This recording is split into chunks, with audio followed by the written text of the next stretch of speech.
Lady जियो की हालत कैसी है? क्या आप चल फिर सकती हैं? बुढ़िया की नहीं, खुद की फिक्र करो। सासुरी, नामुमकिन।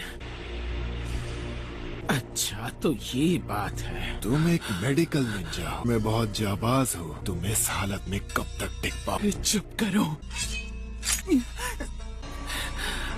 तलवार अंदर रहने के बावजूद खून बहना रोक रही है। ये बहुत टैलेंटेड है। सुनिए लेडी जियो, आप वो एंटीडोट ले लो। लेकिन सकूरा, लगता है तुम पर मेरे जहर का असर होने लगा है। जहर के असर से मेरी बॉडी कमजोर हो रही है। मैं अपनी चक्र एनर्जी कंट्रोल नहीं कर पा रही।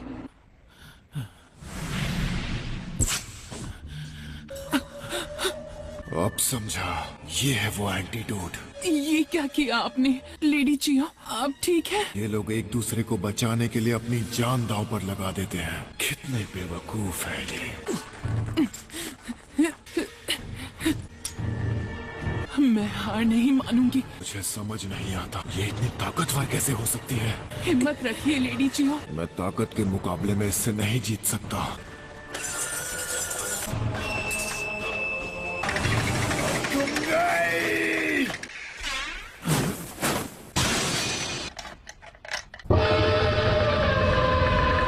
लेकिन ये कैसे?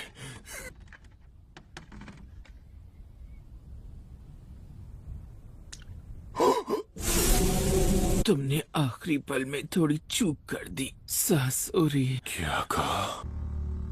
और अब तुम हिल डुल भी नहीं सकते। ये शरीर असल में एक पपेट है, और जब मैंने पुराने पपेट को देखा तो मुझे साफ नजर आ गया कि लेफ्ट साइड से ये हिस्सा गायब है। बहुत फुर्ती से किया होगा। हमारे उस अटैक से ठीक पहले इस हिस्से को दूसरे पपेट में लगा दिया। ये सारे पपेट्स सिर्फ गुड्डे गुड़ियों की तरह ही तो है, लेकिन इनकी असली ताकत उस हिस्से में होती है जिससे चक्र एनर्जी पैदा होती है। सकूरा, it doesn't look good. थोड़ी हिम्मत रखो बच्ची, बस थोड़ी देर और।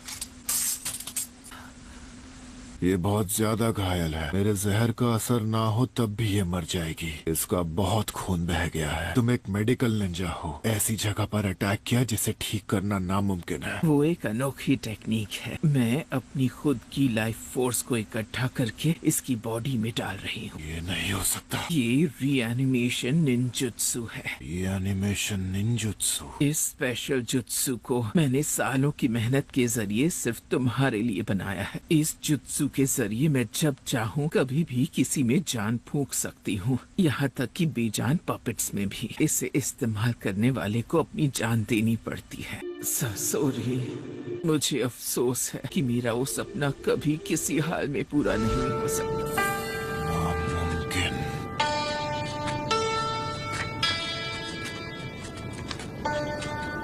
अपना ख्याल रखना।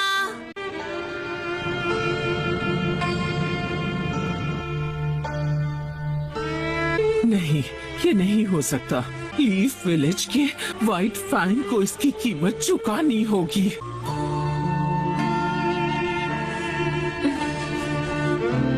वो अभी वापस नहीं आए। एक और बहुत जरूरी मिशन पर भेजा गया है कि उनके वापस आने तक तुम्हें मेरे साथ रहना है। मेरे साथ रहोगे ना सासुरी?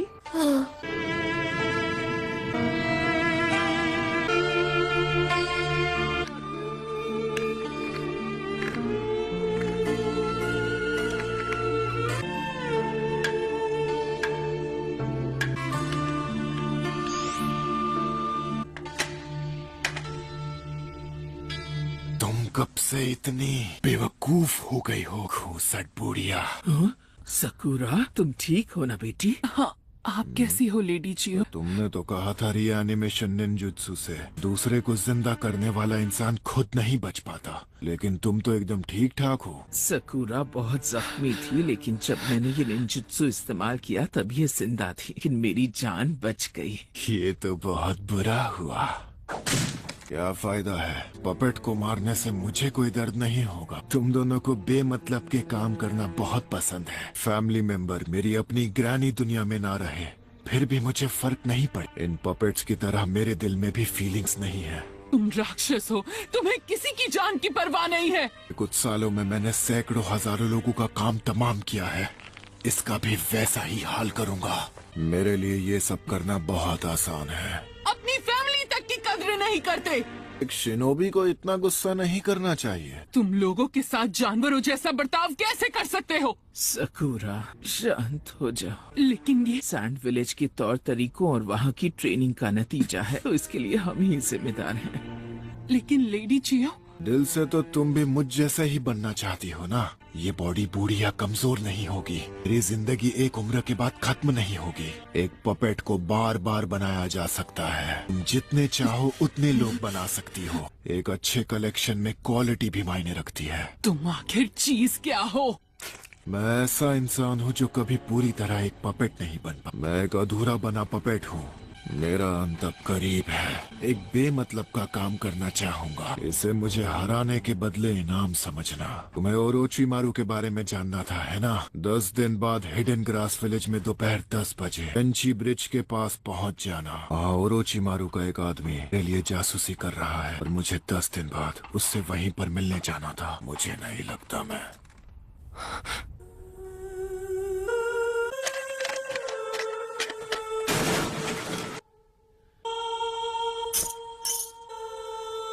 तो लेडी चियो, जंग खत्म हो गई है। हमने कर दिखाया। नहीं, आज इस जंग में गलत इंसान की हार हुई है, क्योंकि हारना मुझे चाहिए था। मेरा नया शारिंगान अब अटैक करेंगे नारुतो।